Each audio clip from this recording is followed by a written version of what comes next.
So I'm laid on my rack. I ain't reading this time. I'm just chilling. I'm damn near asleep. And I sleep right here by the window. And all of a sudden I hear beating on the window. Do, do, do, do, do. Don't run, G. Start running, G. Start running, G. Watch out, G. And everybody running to the windows. You probably got about 10 windows on this side of the zone. Ain't no windows on the other side of the zone. So I raised up to see what's going on. The zone is in the chaos. Now you got some vice lords on the zone. You got gangsters on the zone. And everybody looking out to see what was going on. The vice lords and the gangsters is banging on the yard. So I'm saying to myself, them tables have turned. Peace, assalamu alaikum. Hotel, grand rising, praise God, what's up, what's happening, or whatever it is that you ascribe to. Now I told y'all, when I was in prison, I know for a fact, and it had to be before I got there, but I know for a fact, gangsters ran the prison from 96 all the way up into 2004, 2005. The gangsters had all the power. The majority of the members, like it was a lot of gangsters, all the officers, all the drugs. And I'm not saying that the vice lords were scary. All I'm saying is they were outnumbered, and the atmosphere at this time was gangster. The atmosphere was gangster. From 96 all the way up until around this time I'm telling you about. Everybody that was in the Mississippi State Prison during this time, they can vouch. Now, again, I'm not talking down on the vice lords, and I'm not praising the gangsters. I'm just telling my stories and telling my experience, what I've seen, what I witnessed, and what I know for a fact, my opinions, etc., etc. So, over a period of time, the gangsters had a lot of inside drama. You had 3 elements in the gangsters at this time. Now, I already told y'all about the Jukes, how they started. Dude from New Orleans started, and they became mob, then thugs, or thugs, then mobs. I can't remember how it went, but they went through phases. They, from being a Juk, but they represented the same thing, meaning they was the hitman, they was the assassins for the G's. And another element, they came up with this thing called the Knights. And the Knights was the security for the G's. And they did not play about breaking their security, while you going to lunch and whatnot. And I explained to y'all in Mississippi State Prison, the vice lord used to be in the front, peons, neutrons, Muslims, or whatever, Christians in the middle, and the G's in the back.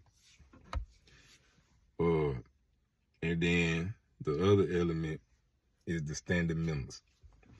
At this time, the standing members is losing its power. The power struggle is between the Jukes and the Knights. And I know there's some guys on here that might be from Mississippi, know what I'm talking about. And they might be saying to themselves, or they might come in, I'm telling all the business, whoop-de-whoop, whoop-de-whoop. Man, listen, everybody know this. Now, it might not be public information in the world, but in prison, everybody know this. And the only thing I'm trying to do is stop these youngsters from joining these gangs or organizations or whatever you want to call it. Because at the end of the day, if you're being honest, bro, if you're being honest with yourself, in them prisons, now, the streets kind of different.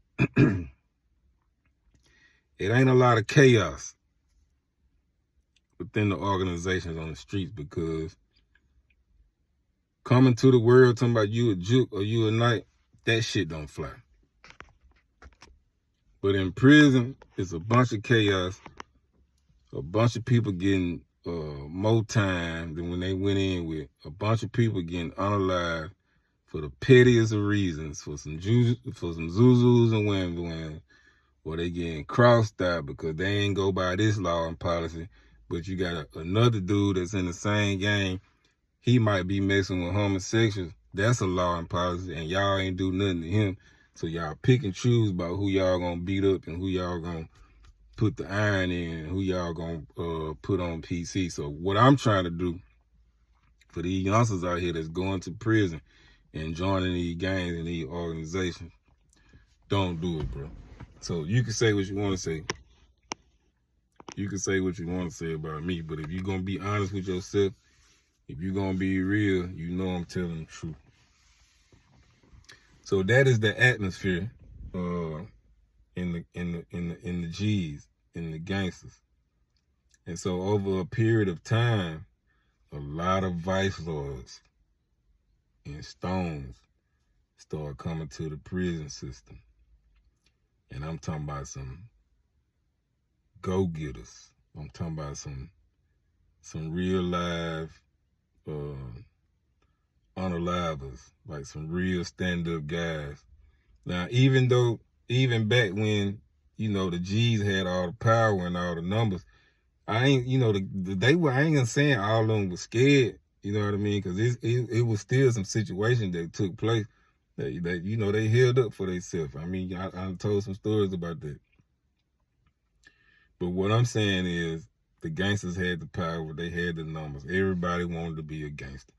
Because Scarface was out, damn, it feel good to be a gangster. You had a lot, Jay Prince and them, everybody shot Larry Hoover and them out. So everybody wanted to be a gangster. Until around this time, the vice lords started coming, they started flooding the prison, and they meant business. Do you hear me? They was not playing, and they was not scared. They was making these sacrifices. I have plenty of stories that I can add to this story about some things that took place that the vice lords got out on the gangsters, but I'm going to save some of them stories. But them tables have turned. So they beating on the window. Now, the vice lords and the gangsters on the zone, like, they not, you know, they on point, but they not coming at each other, because in prison, in some prisons, in some cases, depends on who the heads is and whatnot, you still have to find out what's going on, because whatever going on the yard, and then people not knowing what's going on, and then everybody on the zone get to fighting, and then the people on the other zone gonna get to fighting, and it's gonna spread around the whole building, and then it's gonna spread to another building, then it's gonna spread to another penitentiary, another penitentiary, another penitentiary, another penitentiary. And people don't, you know, don't nobody want that, because these folks finna lock us down. They gonna bring the National Guard in, and it's just gonna be a bunch of chaos. And this time at Greenwood, they had just reopened it. So you had a lot of people, had a lot of things going on as far as getting drugs and messing with the officers. Like, I got a story I'm gonna tell with GD folk. I'm talking about, he was banging the officer right there on the zone. He just had the sheet over the bed, because you in most of Mississippi State Prison, they open bays, and then you got bottom bunks and you got top bunks, and you can just wrap a sheet from the top bunk down to the bottom bunk, make you a tent, and you can't see in there. But I'm talking about, it's a lot going on. So this could have been a factor of why, you know, they just didn't pop it off on the zone. They wanted to find out what happened on the yard first. And, you know, they found out, and it didn't escalate. But over time, especially when I went home, you know, I was keeping in touch with guys that was in prison. And then it's on the internet. Like, shoot, them vice lords would turn it up, bro. And I know one guy, one vice lord, I ain't gonna say his name, but he was he was responsible for making a lot of them calls. Them vice lords had became strategic on how they was moving, and they weren't playing, and they started getting a stronghold on the officers. You know what I mean? They start having all the weed because, like I said, the gangsters had all this internal stuff going on with the Jukes and the Knights and the standing members. So the gangsters were kind of losing their structure, you know, as time went on. Now, I don't know how it is now. Just me thinking about when I went back to prison and how wild it was and how all the heads that was in prison when I was there, like all them, you know, they either gone home unalive or they just out the way. And them youngsters in there, and I'm saying, like, they probably ain't no structure. You know what I mean? So in the administration, they not no fools, man. You know what I mean? Over a period of time, they started moving the strong gangsters. They started moving them away. And they had came up with this thing called STG. I can't remember what STG stand for exactly. But if you got stamped to be a STG, you got to go to the hole. So, I mean, it's a lot of stuff that started happening that made the gangsters vulnerable, just to tell the truth. And so anyway, so they had to witness a lot of chaos. And, you know, the brother screaming, "Don't be running, G, don't run, G." And them vice lords, it was probably about 10 gangsters, probably about 20 vice lords. And they end up stuck out there because once it popped off, the administration at this time, they didn't have a lot of officers. So they locked all the buildings. They wouldn't let nobody else out the buildings, wasn't nobody else coming out the zone. And they just out there until the police from the street had to come in. You know, they maced them down or whatever. But what they say happened was they got into it in the dining hall. A vice lord and a gangster got into it in the dining hall. They get to fighting. And then they came outside. They started in the dining hall and they came outside. And just so happened it was a vice lord that could move around on the compound. He was some kind of orderly.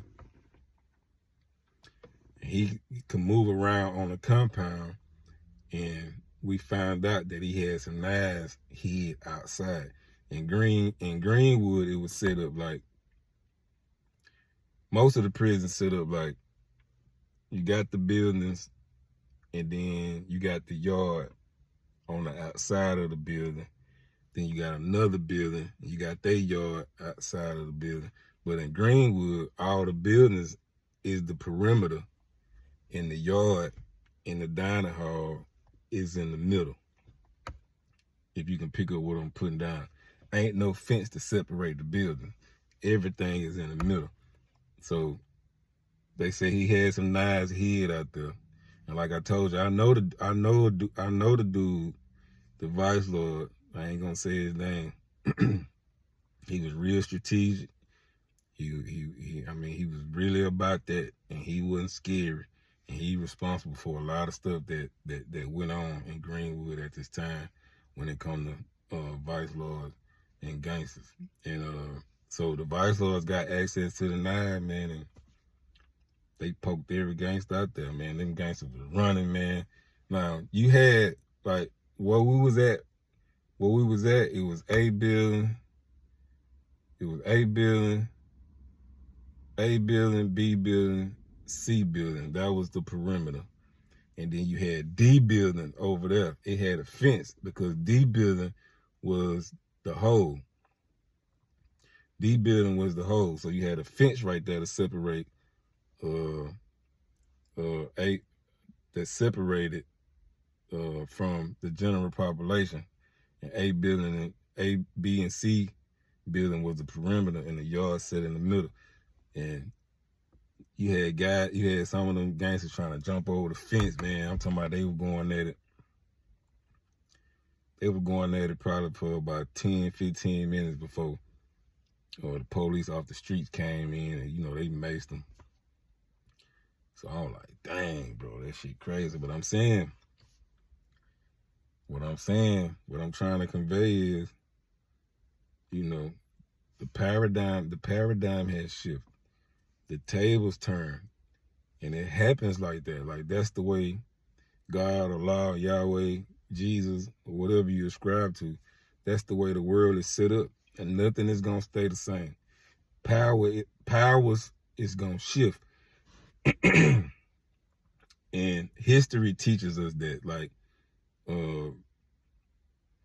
one country might be ruling for 100 years, 200 years, 1,000 years, however long, but eventually another country gonna rise up and they gonna become the power. That's just how it is. Like, that's how nature is.